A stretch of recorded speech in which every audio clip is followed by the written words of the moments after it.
Good afternoon. This is Jazz and the Voice of Reason.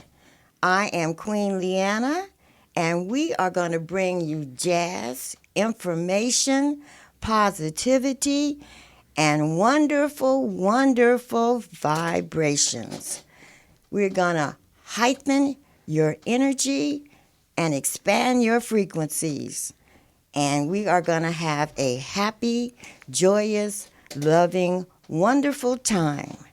So if you take a minute to sit down and relax and think positive, take deep, slow breaths, and we are going to have a good time. I have two wonderful guests here with me today. I have Edward Washington, Yes. and I have Daniel Hoyte. Yes. And these are some interesting individuals that have a wealth of knowledge that they want to share with you. So let's get started. I will start with Edward because Edward introduced me to Daniel. So, Edward, I'm so happy to have you here in the studio with Thank me you for today. having me, Miss Leanna.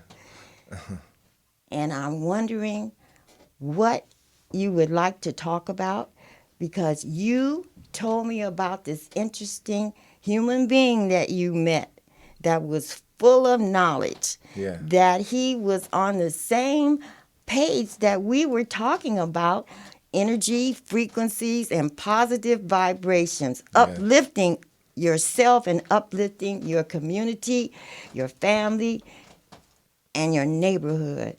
You happened to meet me haphazardly, Yeah. just as you met Daniel haphazardly. Yeah. And here we are here together today doing a show. Yep. So, what do you take on this? Why are we doing this show? I felt like maybe I was the vessel that just connected all the dots, and I just happened to be at the right place at the right time.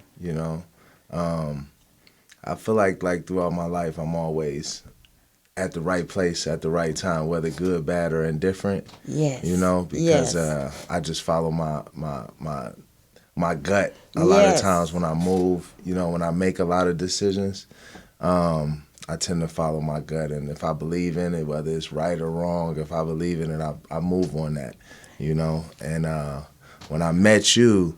It just seemed like a natural thing. Like I met my auntie and I was just talking. We had met and we hit it off and we just started talking and our energy just connected. Yes. And it went from us, talking about one thing about marketing some business to us just talking about life. And it happened the same exact way when I met Dan. I had spoke to him for a quick minute, in regards to, his solar panels because I'm in the renewable energy industry. Mm-hmm. And it went from that and maybe after hearing this conversation for like a couple of minutes, he had already knew, what he needed in regards to the panels. We just went like left field. Somehow we just went off in the deep end. We started talking about, energy and AI. And then he was telling me how he was already working on AI in his home. And then that turned into a whole hour and a half conversation in the yard. And I was like, man, your brain is so powerful, man. And it's just like, he was just giving me so much information that my brain can only retain so much, and I like to think I'm an intelligent individual, but it was so much information I had to call my dad and put him on speaker. And I say, man, you got to listen to this guy, man. He is amazing. Like, this guy knows so much. I totally It's agree. crazy. And then Yes. I just kind of connected the dots because when me and you spoke, you asked me to come on the show and speak, about different things like renewable energy and, what's going on in the world and technology and different things like that. Right. But when I met Dan, I was like, well, this is actually going to be the missing piece of the puzzle. Like a He'll be puzzle, able to yes. actually take what I'm saying to another level. Yes. So I felt like it was best that we come together, Right, and you that really was a speak wonderful, speak to wonderful. him because Yes. obviously, not only does he have certain knowledge and information that I don't have, he has wisdom and Yes. age, just living Yes. longer, and so I thought it would be a great thing to bring Dan on, and here we are. And that's a great introduction for Daniel. Daniel, tell us a little bit about you. You grew up in Compton, Willowbrook Yep. area. I was born right here in LA, grew up in Compton, went to school in a mix of private and public schools, grew up in a family of teachers. Had I followed the family tradition, I would have been the 5th generation teacher. Started off going to med school or pre-med. Friend talked me out of doing that. So I switched majors to electrical engineering. Market glutted, no jobs. So I switched majors and told my mom, hey, I'm going to get a teaching credential. And my mom said, they'll never find the body. My mom was a master teacher. She did not want me to follow that path. So I ended up as a music major. I did end up getting my degree in music, and I have a master degree of divinity and a master degree in ministry. But I've never lost my love of learning and for science and for sharing with people. When I was in my 20s, I got lucky in that I accidentally fell into the company of multiple millionaires. Different And lifestyle. it was a wonderful thing. Yes, money is nice, but the wonderful thing about these men that I encountered was they were more than just about money. They were about the total human. Human, okay. Their philosophy is, if you have $20 million in the bank, but you're a miserable person, what good's the $20 million? Yes. And so, as a young adult, I fell into that kind of a community of men, and they formed a lot of my adult thought pattern. Okay. Where my family formed a lot of my childhood thought pattern. And so, if it seems like there's a lot that I've done, it's mostly because I've been driven by either being cheap or being lazy. That's why you like AI. Yes. Yes. Okay. Yeah. Well, we ended up talking about the time I brewed my own biodiesel for my car, and that was something. Wait. Break that down again. There was a point in my life where I brewed my own fuel for my vehicle. You grew it from plants. You grew plants. Eventually, and you made fuel that ran a car. He that runs a he car. brewed it. Like He Brewed created it. Yeah. Grew it and brewed it. well, actually, eventually, both are correct. Yeah. He did it all. And that came about because I have a long commute, about 30 miles each way, and gas was getting to be expensive. Yes. So originally I was riding a motorcycle to work, and that lasted until I decided to share the same airspace with a seagull. Or to be more precise, the seagull decided to share the same airspace with my face. Okay. And so I figured, well, dodging cars is one thing, but dodging birds on the way to work is a whole different. While you're driving, I'm going on a motorcycle. Yeah, I was doing That's a completely different ballgame. Yeah, I was doing 30 miles an hour eastbound on Delamo. And how many miles the seagull was going? Since he was going crosswind to me, I'm going to guess he was probably doing 5 or 10 miles an hour. Okay, I'm trying to get a visual. I discovered that a full face helmet is very resonant. I understood the meaning of the term. It rang my bell. And so I decided I needed some protection. So I was looking around for cheap, cars that would be cheap to drive. I was already driving a motorcycle, 50 miles to the gallon. I missed 50 miles to the gallon. Yes. Ooh. And so I did some research, and this is going to be another thing throughout my life, is I was trained to learn how to learn. Okay. So I did what my mom told me. It was like, if you want to know something, go look it up. So I did some research, found out, okay, diesels are super efficient. 40 miles to the gallon. Even in the early 80s, they were getting 40 to the gallon. So I was like, okay. So I knew that diesel was a little bit more expensive. So then the next thing I looked up was, well, I wonder if it's possible for me to make diesel fuel at home, make biodiesel. It turns out that I already knew the recipe to biodiesel. You want to share that recipe? And the reason why I knew the recipe to biodiesel is because my grandmother had taught me how to make soap. Oh, okay. Lies in it?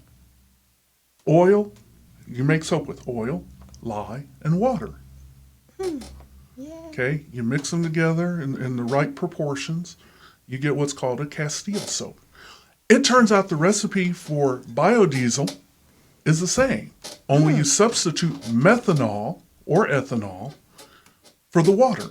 The process is the same, the recipe is the same. So I was like, cool, I can make biodiesel to put in my diesel. Right. And so I did. And it worked. It worked. First try. It worked. The first try, I did a little 1 gallon batch. I wasn't sure how it would work, so I went to my grocery store, bought a jug of Wesson oil, went to my Ace hardware store and bought a jar of lye, grabbed a small bottle of the heat fuel additive for taking up water Like out of the your engine? fuel. Yeah. The methanol version of that. Gas treatment. I went to my kitchen, pulled out a mason jar, dumped the oil in, dumped the appropriate lye in, dumped the appropriate amount of methanol in, mixed it up, walked away. 3 hours later, it had separated the way the recipe said it should. I had biodiesel. I'm like, cool. Oh, wow. Free gas. Yes. So then it was like, well, so I just need a supply of oil and a supply of methanol. So the oil was easy. Here in California, it is very expensive for restaurants to get rid of cooking grease. So you use oil. Doesn't matter if chicken was fried in it or... There's some kind of rules to biodiesel. I mean, they're not rules, they're guidelines. For example, when I was doing this, I would never take oil from American fast food restaurants because they abuse their oil. And when you say abuse it, they use it too much? They use it, they overheat it, it breaks down. It doesn't make good feedstock for biodiesel. Yeah, okay. However, we have a plethora of Asian restaurants, and they do not abuse their oil. And also, Mexican restaurants do not abuse their oil. Yes, they use a lot of oil, but they don't abuse it. So at the height of my biodiesel making, I would collect from a Mexican restaurant, a Chinese restaurant, and a Thai restaurant. It's genius. And I would collect, about 30 gallons of oil a week, which would make my 22 to 23 gallons of biodiesel that I needed to get to work. And I would just collect it up, and I literally would just filter the oil, run it through the process. In winter, I'd run biodiesel. I found out in my research that the early Mercedes, think early 80s Mercedes diesels, would run very nicely on just waste kitchen grease if it was warm enough in the year. I love it. And so during the summer, once we get to where, it was consistently in the 70s or so, in the summer, I just filter the oil and chuck it straight in the car. Car ran just fine. Only side effect is anybody that was driving behind me all of a sudden got very hungry because they were smelling whatever had been cooked in that grease. That's pretty good. In fact, a funny story, during that time, one of the donors for the university that I worked at invited us to her place for a little gathering. And so we all hop in our cars, and I'm driving over there, and my boss was following me. And this is during the summer, so I'm just burning straight kitchen grease in this car. And we get to where we're going, and he was like, Dan, for some reason following you, I got a real craving for fried shrimp. Well, it turned out that the grease that I had picked up the previous week had all been used for fried shrimp. Oh, I just started laughing. That's a great story. I just started laughing. Oh my God! I listen to a show called Coast to Coast, and they have a Yes. lot of you're aware of it. Well, back when Art Bell was still alive, I he had grew up people. on him. Art Bell. Well, he had people on the show that were trying to talk about there was a cheaper way than the fuel because it was going up back then. This was the 90s when I was listening to that program Yeah. about this. But it was dangerous. The government did not want people to know about this because it would cut down on the oil business. Of course not. Yeah. And Yeah. they still don't want that to happen. So, I mean, you think that's going to ever happen where we'll have a plant-based type fuel that we use? Honestly,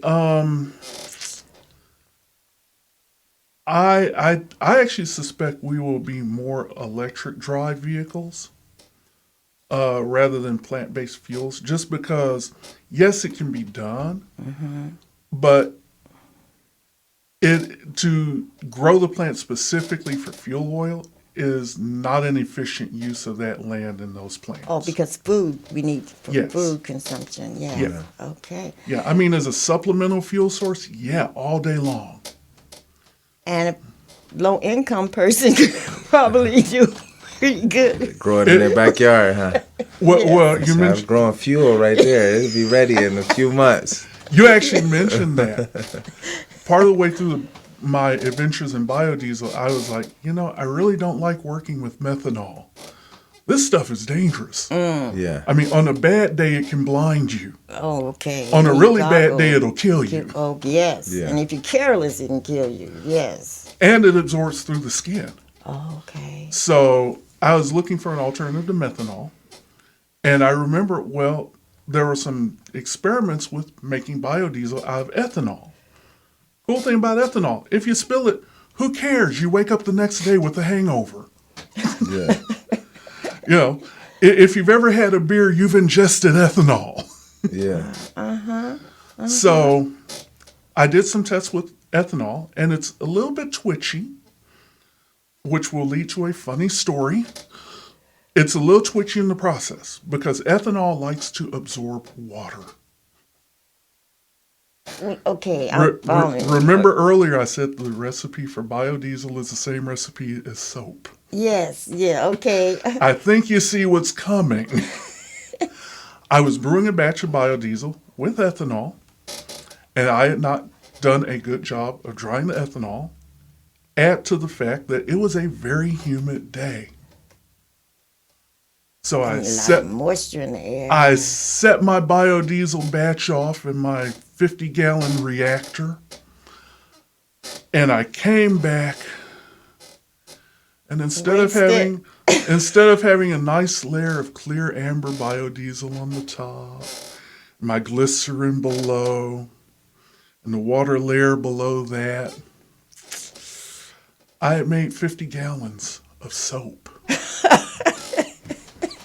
That year, Castile soap. In the attempt to make fuel. everybody that I knew Soap. ended up with soap for gifts. Rose scented soap, chamomile scented soap, lilac scented soap. If you could find a use for soap, I gave it to you. You are very, you are, can we call you Dr. Dan? Every now and then I get the urge to go back to school to get my PhD, following my mom's footsteps because she actually got her EDD, her education doctorate. I don't know why she did it. She was retired. Well, actually, I know why she did it. She told me why she did it.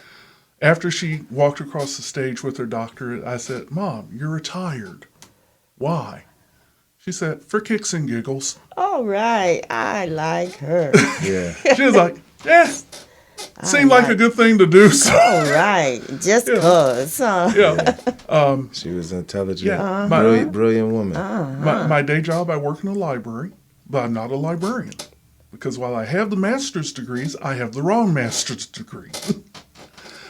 And my boss has been encouraging me to get a Master of Library Science. And every now and then, I'll think about it. And then, like my mom, for so many years, I lay down and I take a nap until the feeling goes away. I need another master's degree, like I need a hole in my head.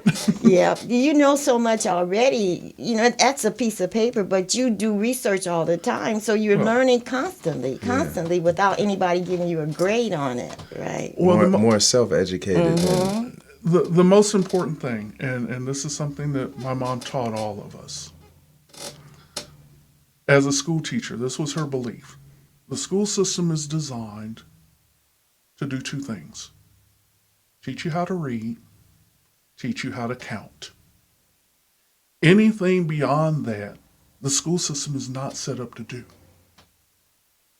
And so she taught all of her kids that go, get schooled so that you have whatever certificate the world is looking for. To open that door. But get educated outside of the classroom. Okay. Okay. And so my mom always separated schooling, what happens in the classroom, from education, which is what happens out of the classroom. Okay. That's And so yes. while I don't think I've learned any more than anybody else can learn, but most people don't hear that message. That the true education comes not in the schoolhouse, After school. but it comes in the library house. Going doing research and finding out why this and why that. Yeah. Find a subject that you love. Go to your local Passionate. library. Yes. Whatever the max checkout is for that library, Get those just books. grab all those off the shelf, check them out, read them, return them, repeat. Until you absorb what you Yeah. read. Yes. Yeah. The other thing that, I mentioned this in our conversation, yeah. there is an old quote that is misquoted. Very famous misquoted quote from Benjamin Franklin. And the quote says, you should be a jack of all trades. Master of none. That is the misquote. The actual quote is, you should be a jack of all trades and a master of One. one. Okay, I can see why. Okay. Yeah. Everybody should know a little bit of something about everything. Okay? I'll give you an example. I know a little bit about fixing cars. Don't put a wrench in my hand. I know just enough to know when the mechanic is lying to me. If I want my car fixed, I'll take it to a specialist. I take it to my wife. She's the mechanic of the family. Get out of here. I'm the cook. She's the mechanic. She can work on engines and transmissions. Yep. Although on our current car, she doesn't have to because I drive an electric. Okay. I mean, I did the last annual service on it. That's how simple it was. Wow. I mean, the hardest part of the last annual service was getting the lug nuts off to rotate the tires. Wow, that's not too hard. That's not too hard. It is for me. Do you have children? I have two. I have a son who is married in Indiana. Oh, that you said your son Yep. is doing the preacher, minister, Yes. preacher. And I have a daughter who's special needs. She still lives with us, but she's actually in college right now, getting her, I don't know why she wants to follow in my footsteps. She's getting her library tech certificate. Okay. Wow. Which, All right. well, I mean, I guess it makes sense because my wife used to be a library tech. Technically, I'm still a library tech, although I'm actually the server admin for the library. Interesting you would say that.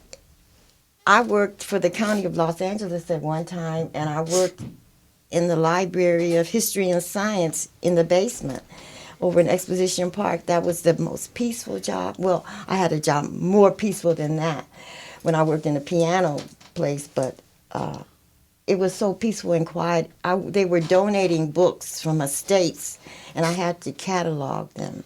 Oh, wow, And a that was an cataloger. interesting, quiet, peaceful 8 hours a day. Yes. And Okay. then walking through the museum. on my Yeah. breaks. Oh, I loved it. Okay, that explains our compatibility. You're a cataloger, and I come from a public service background. So I'm the guy that would be the book slinger. I'm the guy who would be the one checking out the Out the books. books, okay. Although now, since everything is digital, I'm the guy that maintains the servers and the websites that people use to access the books. So I'm still checking out books. It's just Okay, but nobody on the gets to see my computer. face. All right, okay, I see. Yeah, It's they all had digital changed it. now. Yeah, it was all Roman numerals back then, catalogs. Yeah. Yep. Going through the files, yes. Yep. I remember when I was a student assistant starting off working in libraries, I showed an aptitude for it, and I had learned how to catalog. And it was funny because I was the only student assistant at the college that I worked at, and you'll relate to this. I was the only student assistant who was allowed to pull the rod to drop the new cards. Yes. It was flat. It was flat. Pull it out, and then you flip the cards out. That, no other students were allowed to pull the rod. So that gave you a little seniority, a little So- pride. Huh? Yeah. I mean, the catalogers trusted me that much. I'm like, wow, there's power in the rod. Yes, because if they get out of order, the whole shelf or row is out of order. Exactly. That's right. One That- is out of order. That's right. Yeah, the library I You have worked to at, be so careful. there were 3 people that were allowed to pull the Mm-hmm. rod: the cataloging librarian, the cataloging technician, and then me as a student. Because you had to be right on it to make sure. Yep. Because if someone else goes and they're looking for a particular book and you It's have lost. it way back underneath the T's and it should be underneath the S's, Yeah. they'll never find It's it. just Wow. lost.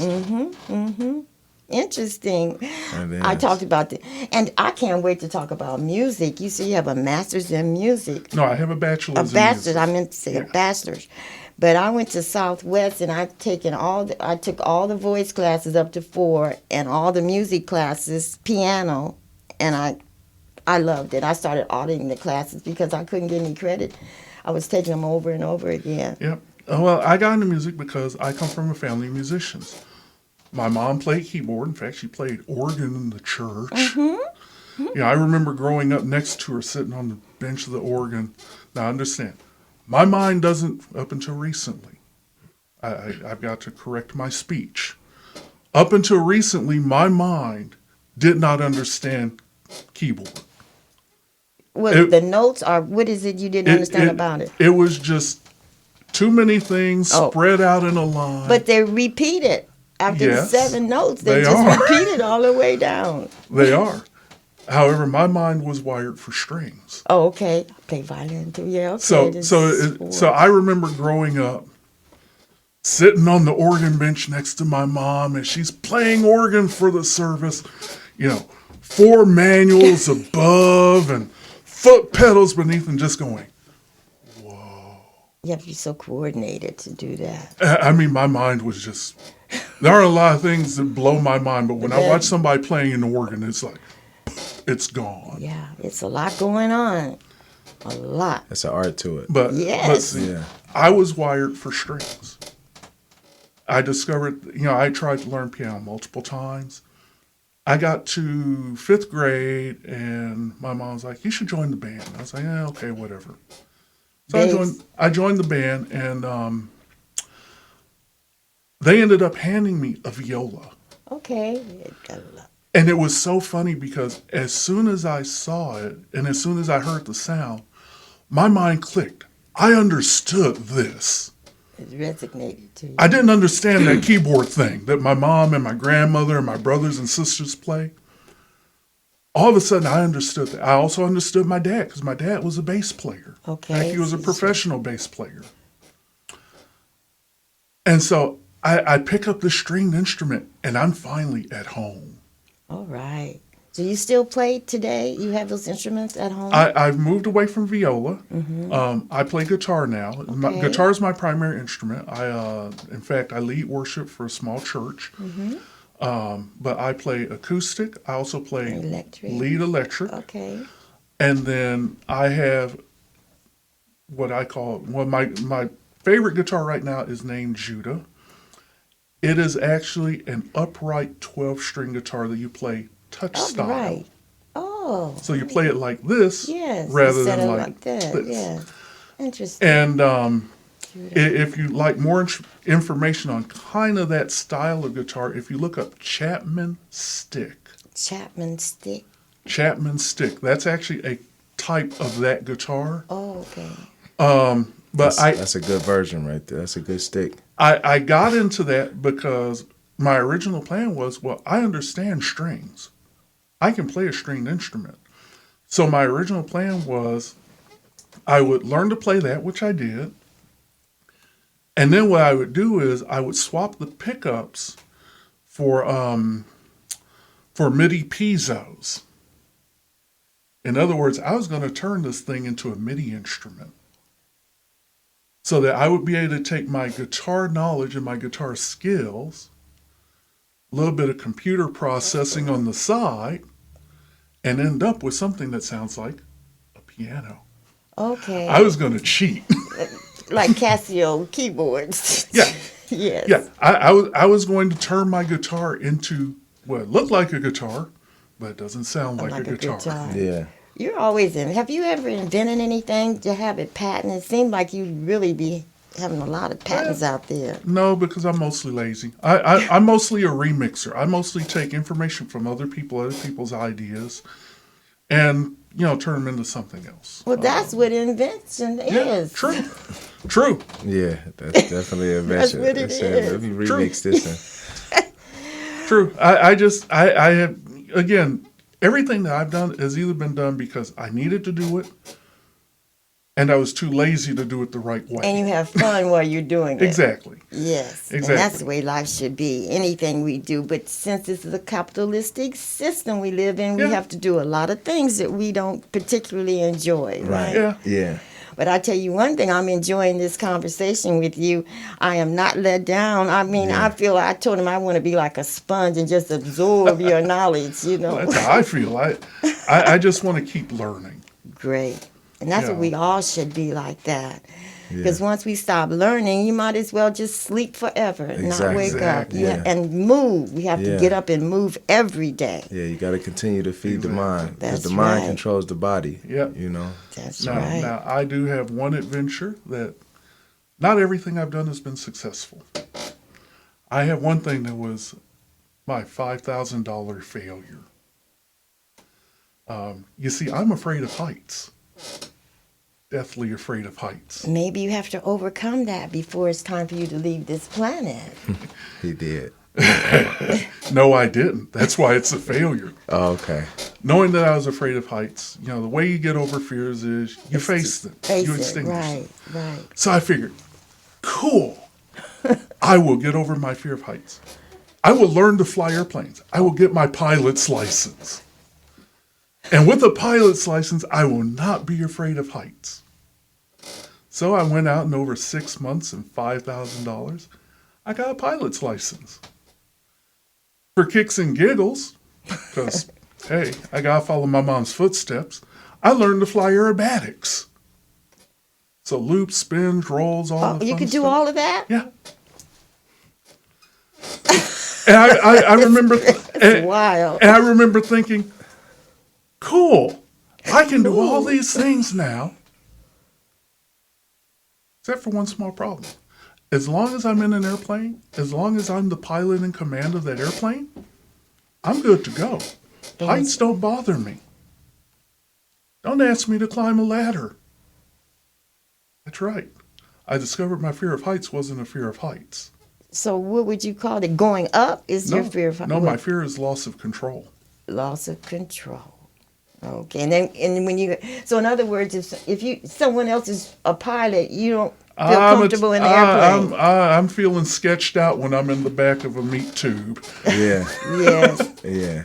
I feel the same way. I think that's exactly what it is. Once you lose control, I feel the same way. Every time I catch a flight, I say I'm moving on faith 100% because I relinquish control.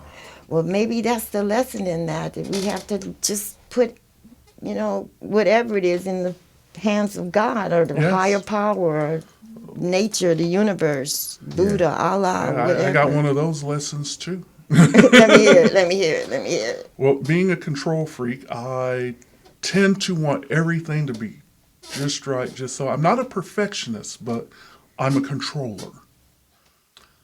And so there was a period of my life where I was like really heavy duty controller.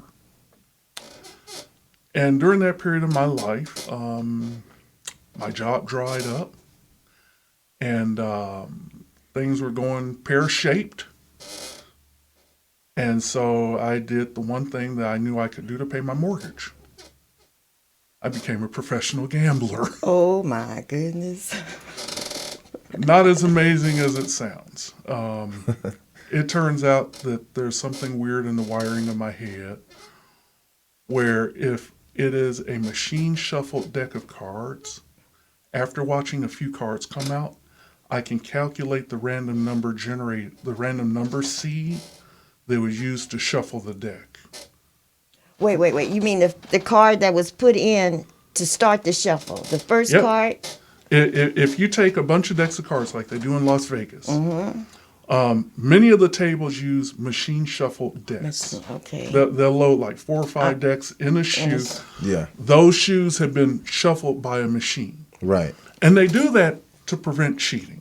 Right. They do that to give the cards a truly random nature. Well, about as random as a computer is going to get. Right.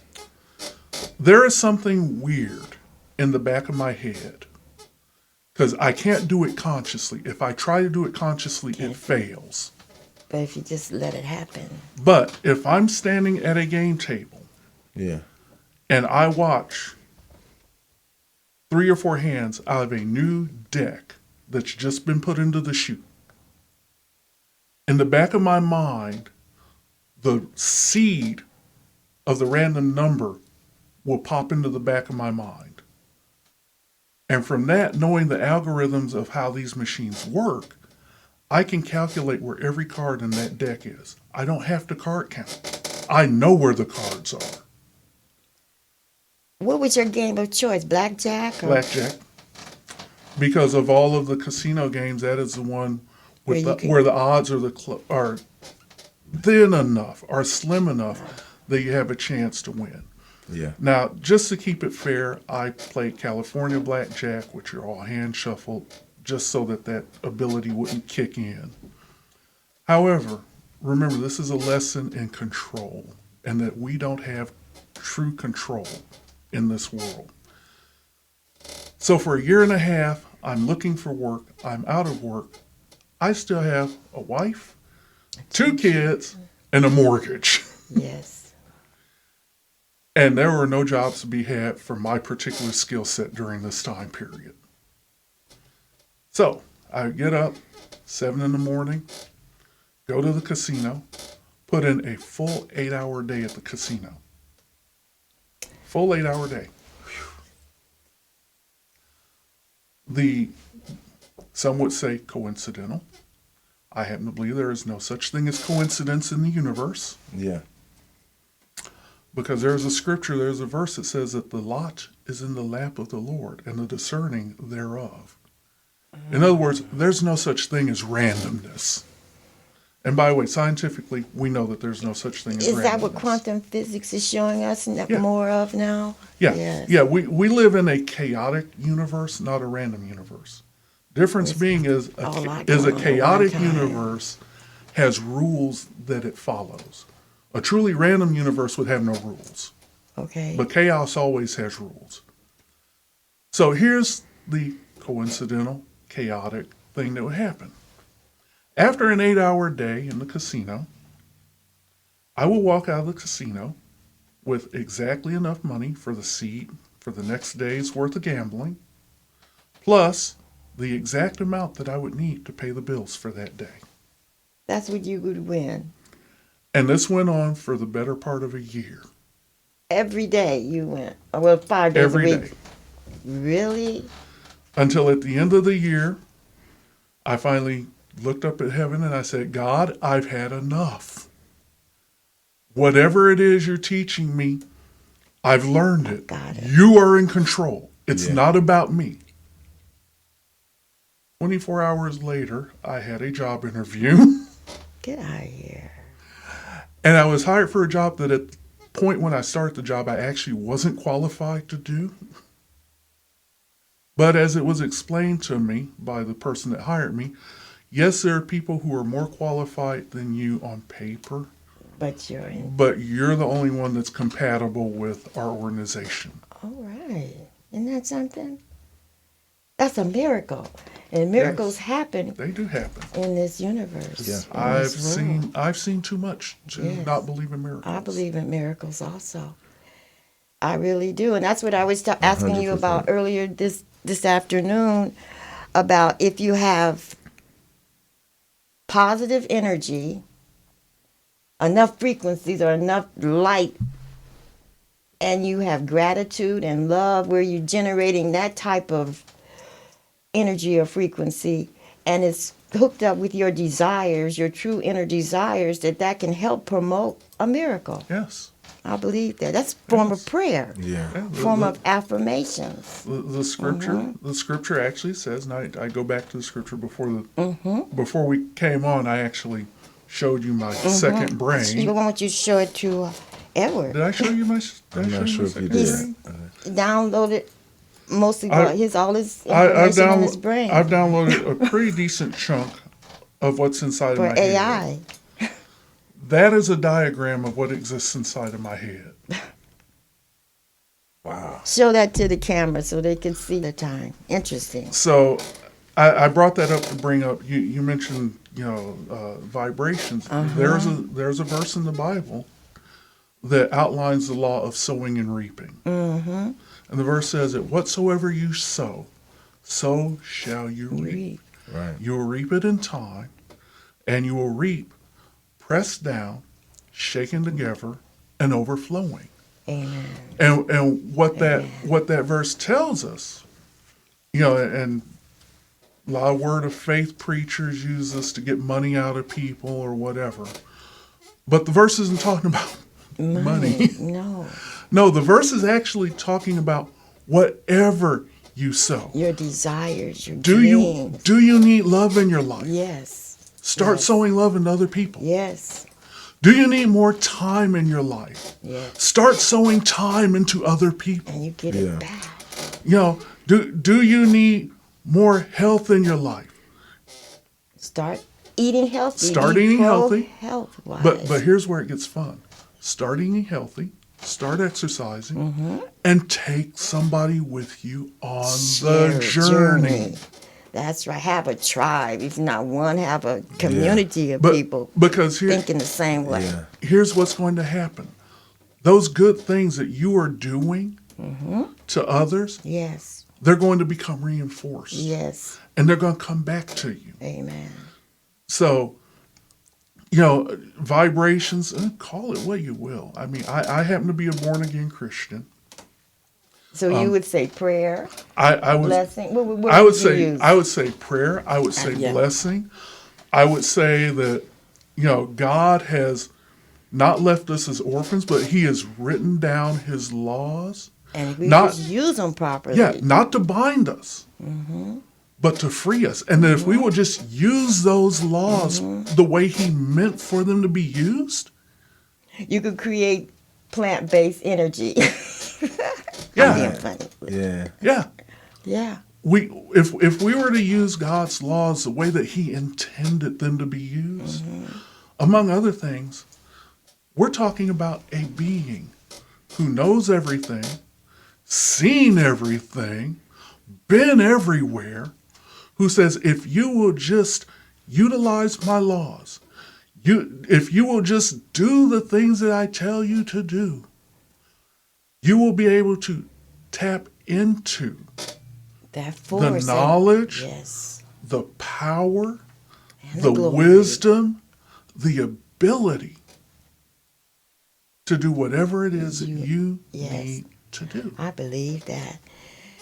It was something so special about when I met Edward, and then it was like God had sent you. It was like, I woke up with intention, like today's going to be a positive day, and I have these desires, and I want to communicate with people that think like I do, Yes. about frequencies and about helping other people and about, if anything, making someone else smile, telling somebody you have a nice day, something Yes. that simple.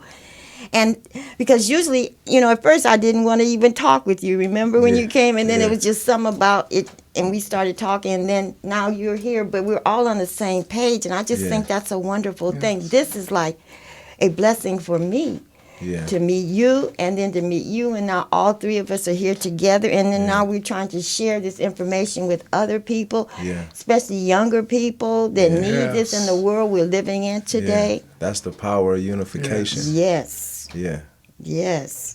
Yeah. What would you like to see young people?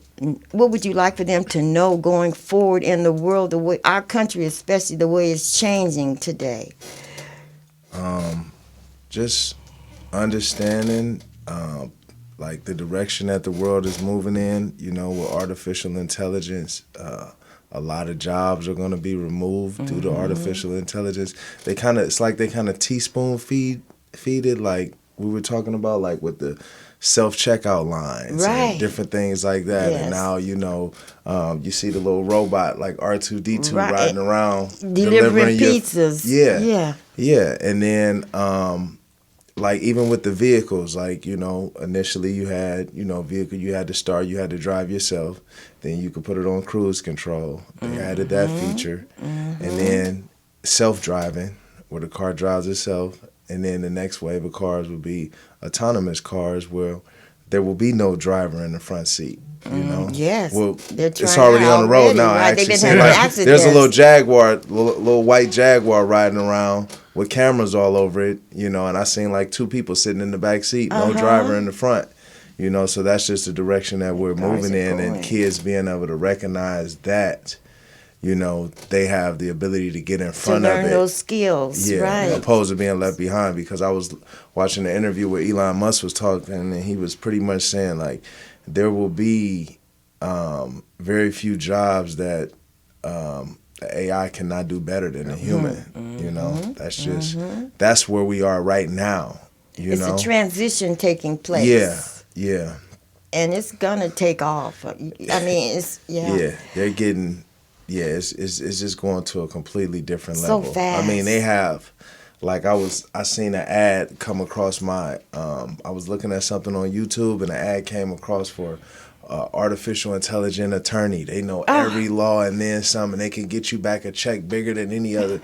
It's just going to a completely Another different level. Yes. And people need to understand what's going on, and the only way they will be able to, either redirect that is by unifying or Yes. just getting in front of it and really understanding it. You're right. So really you're ready understanding for it when it Yeah. takes place. Yeah, Yeah. but if you're just, Because focus on all the distractions that are being put in place, you're because gonna they be. put there deliberately sometimes to keep your mind off of really what's happening. Yeah. Do you feel that way, that they're like the news, that it's certain things being done to keep us Propaganda, away 100%. from the truth? There is a term for that. It's called, if you happen to be on like TikTok or Reddit, the term for that is called doom scrolling. Doom. Doom, DOOM, scrolling. Okay. And it's this state of mind where you get into whatever your distraction may be, and you just keep going and you keep going and you keep going and you keep going. Folks my age and older would call it going down the rabbit hole. You wake up and Yeah, 3 hours. And I'm guilty of this. we You know, are. we all we are, all yeah. are. I'll look up something specific. 4 hours later, I'll come to nowhere near the Near what subject you that I out started to on. do.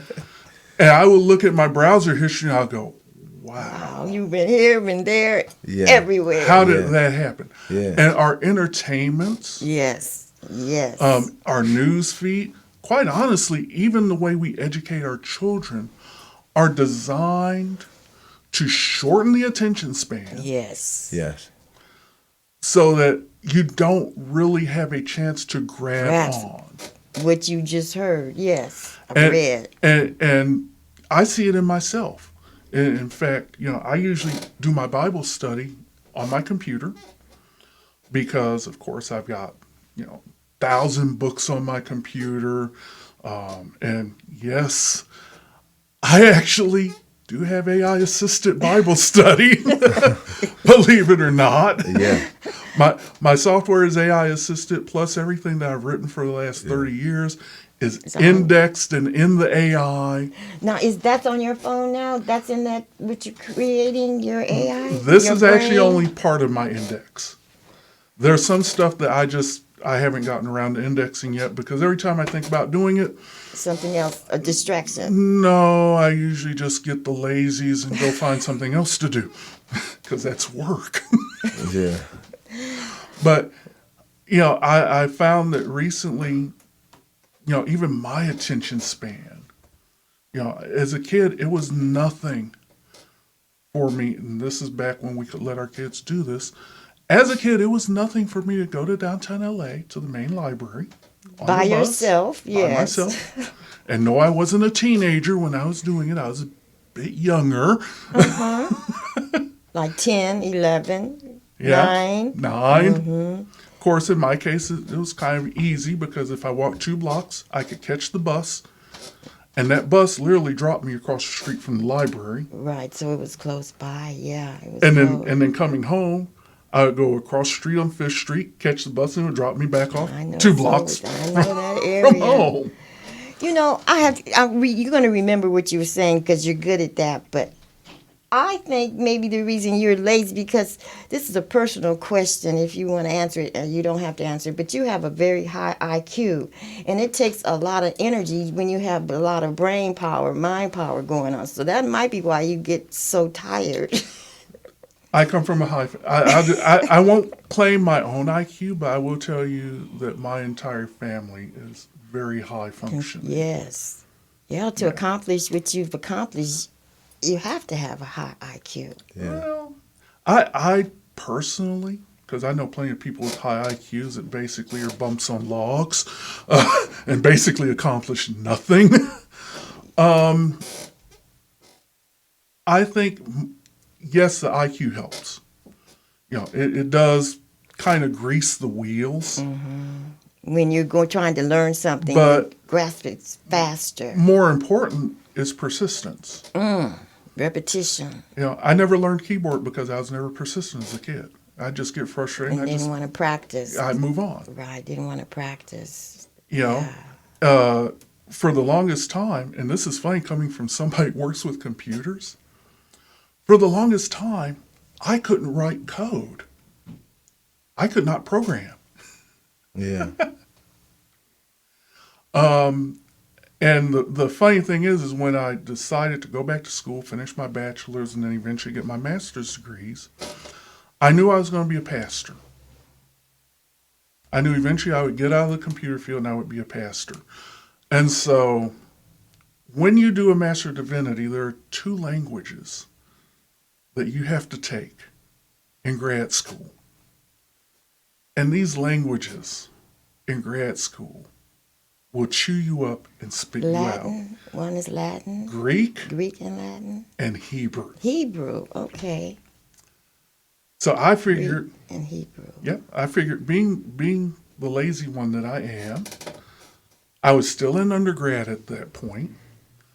And so I figured, okay, my school doesn't offer Greek and Hebrew, but I can sign up with an online university because I'm never going to transfer the units anyway. Right. I don't care. I just want to take the Wanna class learn so I get The knowledge. background Information, right. before I get slapped with this in a master's degree program. Because I had friends who told me horror stories about trying to learn Greek and Hebrew at a grad school level. And I was like, yeah, I'm smart, but there are limits. And you have to take them both at the same time or different semesters? You take them different semesters. Oh, okay. And the program I did was actually a self-paced program, so I could take up to a year to complete a class. Oh, okay. So I applied to this university as an undergrad, figuring, okay, I will take the 2 classes I need so I have the background so when I finish my bachelor's, I can take the class in grad school and not just totally fry my brain. Well, when I sent, you know how earlier I mentioned that I changed majors a bunch of times? So I sent my transcript off to this university. along with an application for undergraduate admission. I didn't hear anything from them for a while. And it's a university that has rolling enrollment, so it's not like you got to apply at a certain time. So eventually, I picked up the phone. I called the university. Hey, I was just calling to see if you got my application, if you got my transcripts and all of that. Hear clicking in the background. Yes, as a matter of fact, we got them. Let me take a quick look at them. Now, I didn't realize that at that university, because it's a small university, the chancellor himself answered the phones. Okay. I'm talking to the chancellor of the university. So he's looking at my application, and you can hear him go,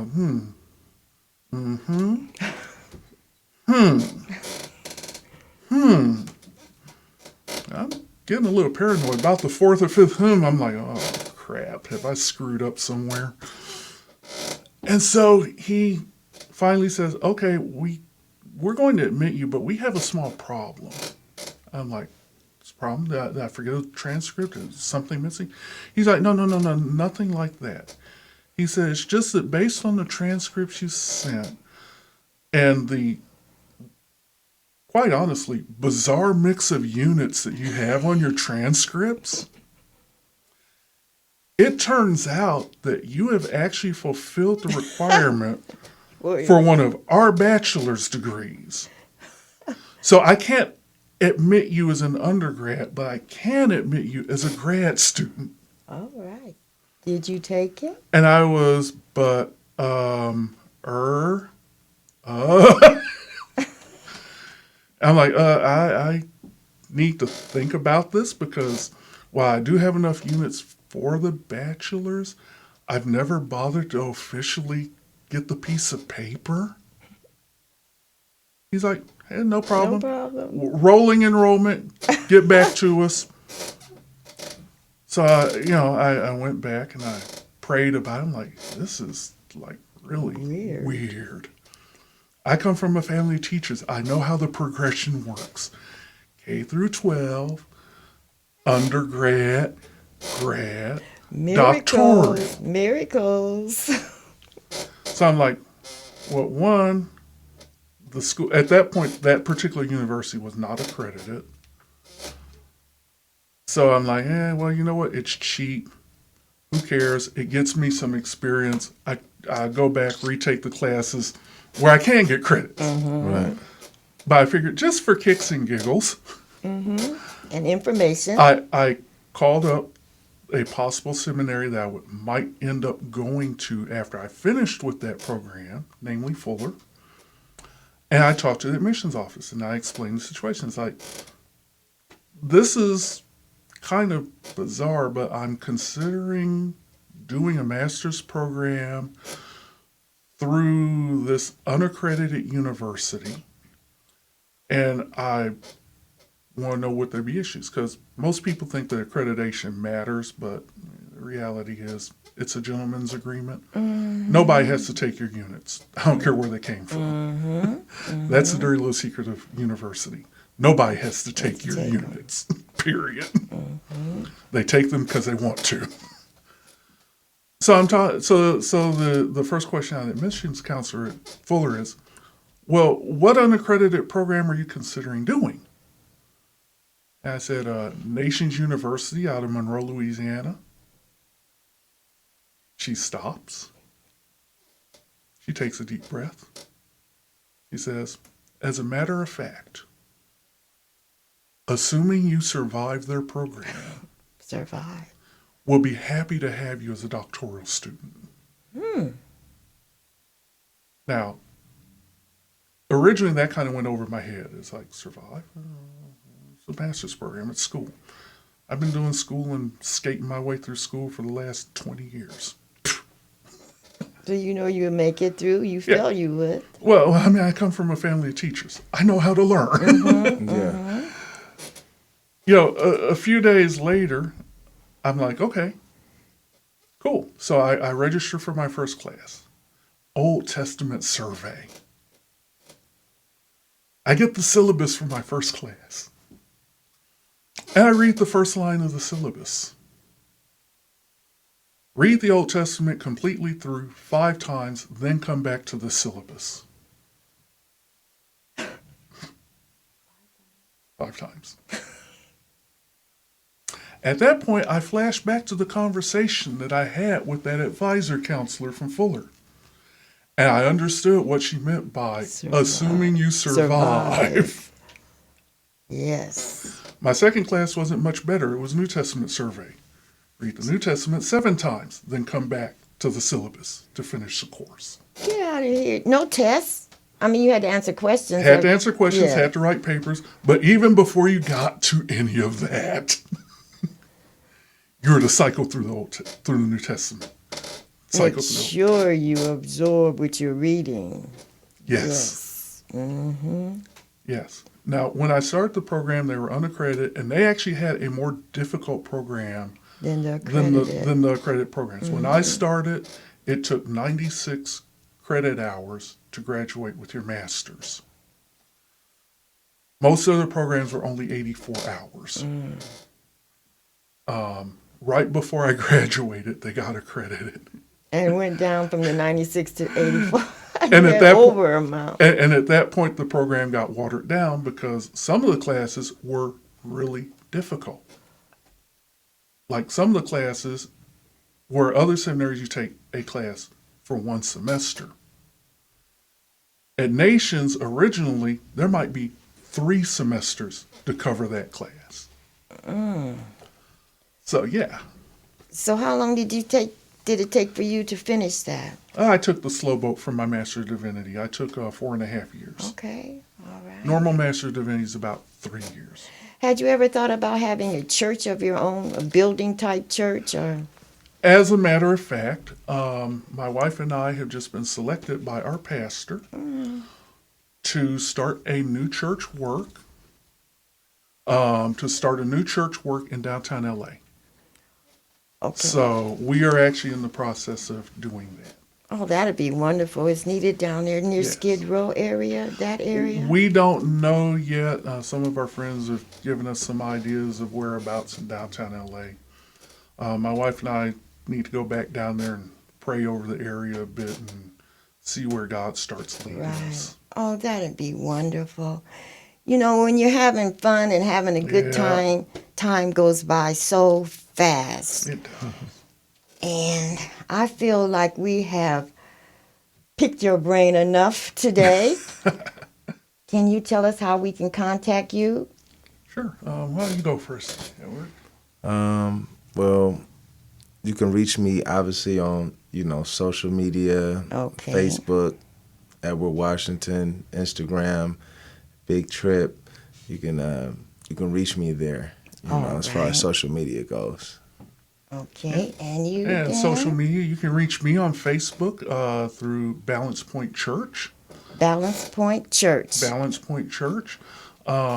Same handle for Twitter. We also sometimes stream on Twitch, and that would be twitch.tv/Zinworm, ZINWORM. All right. And you can contact me, Jazz and the Voice of Reason, hosted by Queen Leanna. And I'm sure that everyone that's watching and listening has enjoyed you and absorbed your information. At least I hope so, because you gave up so much of yourself to us today. And I want you to come back. And Edward, I want you to come back and visit with me again 100%. also. Yeah, definitely. And I'm so happy to have Yeah. both of you here with the Queen. Happy to be here, Queen. Happy to be here. And you Yeah. come back. May everyone be safe. Keep God in your life. Keep your light shining and try to make somebody smile today. Because if you're smiling, they'll smile back. God bless. Have a good one. We're out.